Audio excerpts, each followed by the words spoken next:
Shabbat Shalom. I hope you are doing fantastic this week.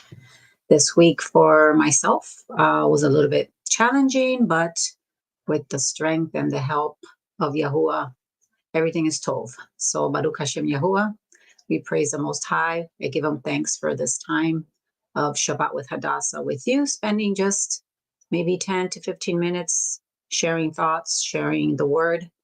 We have a Zoom group that we join with on Friday evenings. I was visiting with my son and daughter-in-law, and I did not get a chance to log in, but my husband filled me in on things that were talked about that were very good, very tov. So I wanted to continue along those lines, and I wanted to go over what they talked about, which is Proverbs 31, which is commonly known as the virtuous woman's proverb. However, if we go in line with the scriptures, we realize that Proverbs 31 woman is not only speaking to women in the physical, but is speaking to Israel, the bride, in the spiritual.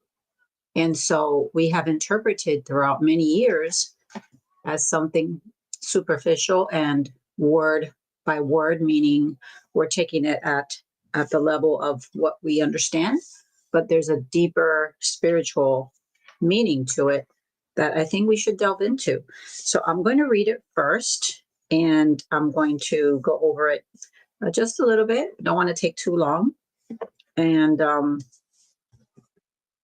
we'll try to get into it in a little bit of a deeper level. So Proverbs 31, also known as Mishle in the Hebrew, it states, the words of Melech, of King Lemuel, a message that his mother, taught him. What, my son, and what the son of my womb, and what the son of my vows? Give not your strength to women, nor your halahot, your walk, to that which destroys kings, Melechim. It is not for Melechim, O Lemuel, it is not for Melechim to drink wine, nor for rulers to drink strong drink, lest they drink and forget the Torah and pervert the mishpat, the judgment of any of the afflicted, the right ruling of the afflicted. Give strong drink to him that is ready to perish, and wine to those that are heavy of heart, heavy of levavot. So drinking has its place. It's not for every day and all the time, but it does have its place. Proverbs 31:7. Let him drink and forget his poverty, and remember his misery no more.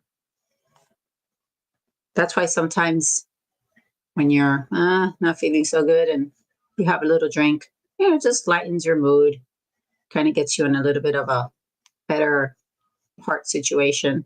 So it's not all bad, but then it says not to get drunk in the Torah. So it's only for a little bit, just to kind of take the edge off, and then you're good. Open your mouth for those who cannot speak for themselves and are appointed to destruction. Open your mouth, judge righteously, and plead the cause of the poor and needy. So, I've heard it said that we shouldn't judge people. Correct. However, incorrect as well. Because if you have the Torah of Yahuwah, you're going to judge according to the Torah, not according to what you think. And that's what it says here. Judge righteously. Who's the righteous one? Yahusha. And what is righteous? His Torah. Here's where it gets started regarding the virtuous woman. In Proverbs 31:10. Who can find a virtuous woman? For her price is far above rubies. The love of her husband does safely trust in her, so that he shall have no need of spoil. She will do him tov and not evil, all the yamim of her hayim, all the days of her life. She seeks wool and linen, and works willingly with her hands. Not, oh, do I have to do that? Right? I'm guilty of that. She is like the merchant's ships. She brings her food from far. She rises also while it is still light and provides food to her household and a portion to her young women. She considers a field and buys it. With the fruit of her hands, she plants a vineyard. She girds her loins with strength and strengthens her arms. She perceives that her merchandise's toll is good. Her lamp goes not out at Lila. She lays her hands to the spindle, and her hands hold the linen. She stretches out her hand to the poor. Yes, she reaches out her hands to the needy. She is not afraid of the snow for her household, for all of her household is clothed in scarlet. She makes herself quilts. Her clothing is silk and purple. Her husband is known in the gates when he sits among the sekanim of the land. She makes fine linen and sells it, and delivers girdles to the merchants. Strength and honor are her clothing, and she shall be glad in time to come. She opens her mouth with chokmah, with wisdom, and on her tongue is the Torah of Hesed. She looks well to the halachot of her household, and eats not the lehem of idleness. Her children in Israel rise up and call her blessed. Her husband also, and he praises her. Many daughters have done virtuously, but you have risen over them all. Favor is deceitful and beauty is vain, but a woman that fears Yahuwah, she shall be given Tehillah. Give her of the fruit of her hands, and let her own mitzvot praise her in the gates.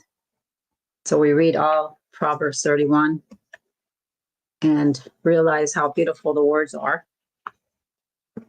But let's go to verse 10, where it starts. Who can find a virtuous woman?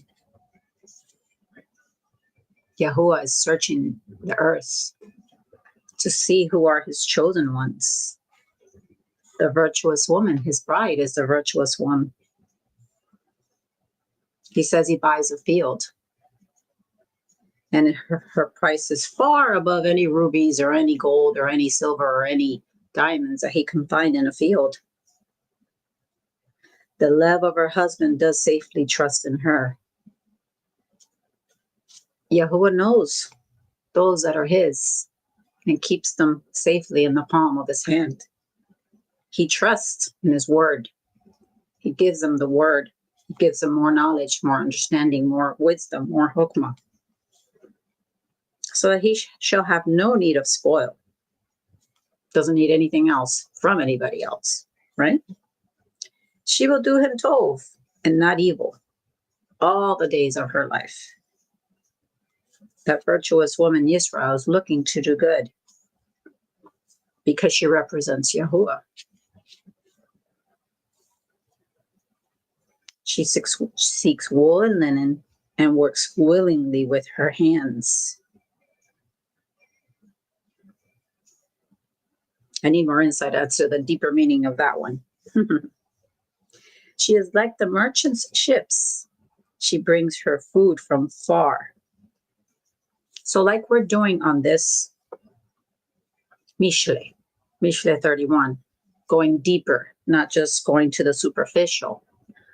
That's, she's going deep. She's going far.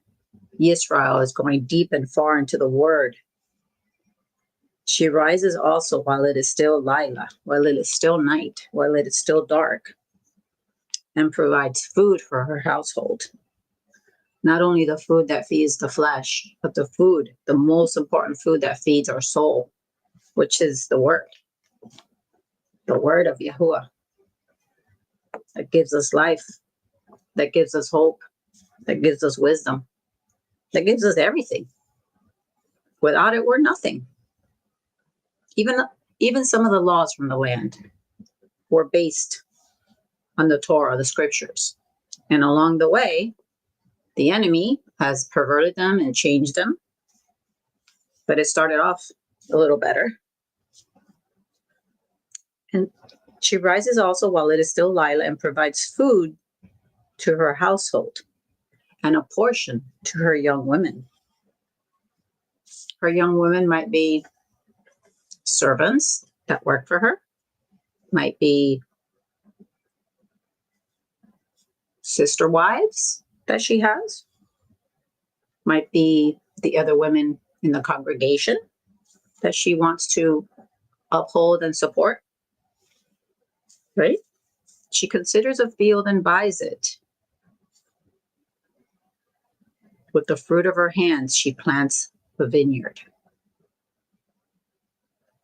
You plant a vineyard and you stay connected to the vine, which is Yahusha. She girds her loins with strength and strengthens her arms.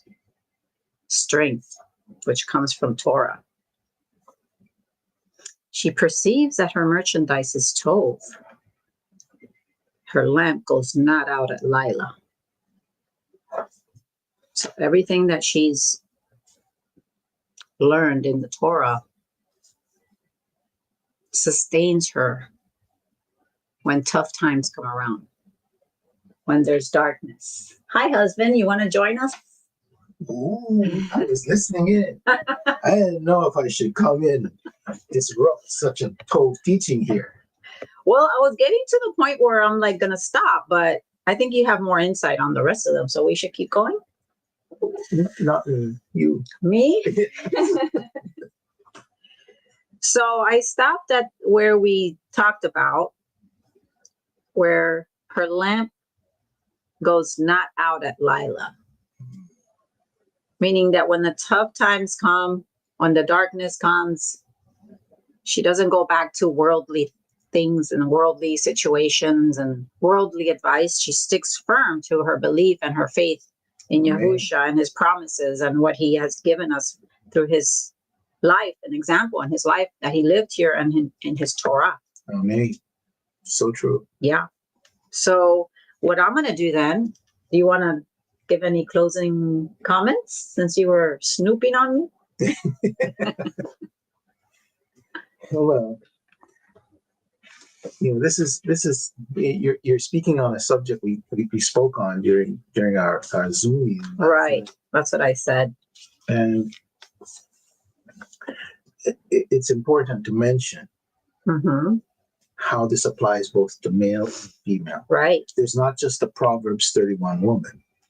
There's also a Proverbs 31 man. And, Shaliak actually made mention of that there is the Proverbs 31 man. And we've spoken about it too, that the masculine and the feminine are both in man and woman. Yes. And how important it is that even the men listening in on this see themselves in the light of the bride of Moshiach. And therefore, they also need the attributes, because with what you just ended, when the tough times come, when the darkness comes and the lamp goes not out, for many men, when darkness comes, when the tough times come, the light is immediately extinguished and they revert to their natural state, the natural brute beast that they are. And we see that happening. It's funny because my mom, when she would get upset at us or want to make a point, she would say, "Tú eres animal de monte. You're an animal of the wild." She would call us that, animal de monte. So don't be an animal de monte. Exactly. Yeah, we really need to focus in on that and to guard against that, because we all have the capacity to be either light Mm-hmm. or darkness to the world. Amen. And we want to be light. Amen. Amen. Amen. Well, thank you. Thank you for joining us. Hopefully this has edified you in some way. And you could join us at 1:30 Miami-Dade Jihad, YouTube, Facebook. I think that's it. So anyway, we'd love for you to join us. Have a beautiful Shabbat and a great Tov week. Bye. Shabbat shalom. Shabbat shalom.